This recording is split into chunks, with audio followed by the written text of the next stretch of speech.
Budget cuts went through my hospital 2 months ago, and I was cut, along with 340 other employees. 4 wings were closed down, mine being one of them. So I am currently unemployed, but Heath works constantly now. I also just got back my taxes and a big chunk of money. Last night, Chris called, and Heath shut the bedroom door, but I walked in roughly 10 minutes later and saw Heath had my debit card in hand, typing in the info on Amazon to buy his brother over $400 worth of SHT, books, board games, playing cards, nothing he needed. I ripped the debit card out of his hand and asked him what the FCK he is doing, and he just looks at me like I am an and asks WTF? I had the nerve to do that.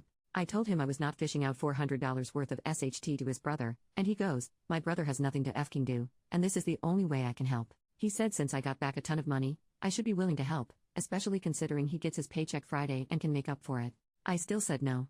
He is now saying I am a controlling soul. Update: today, Chris called Heath again, but Heath was in the shower, so I answered. Chris immediately started talking, not realizing it was me on the line. He asked Heath to help him buy a car, saying he was tired of being stuck with no transportation. I was floored. I ripped into Chris, telling him he needed to start taking responsibility for his own life and stop relying on Heath to bail him out whenever he made a poor decision. I clarified that we were not his personal bank and that his constant demands strained our relationship and finances. He told me Heath owes him, and I told him they were no longer children. Making his brother sorry for something he is not at fault for is deeply concerning, and he should get himself checked. He called me a B, and I told him that this B owns the money he is leeching. I told him that he should go fking work. When Heath came out of the shower, I confronted him. I told him about the call and how I had handled it.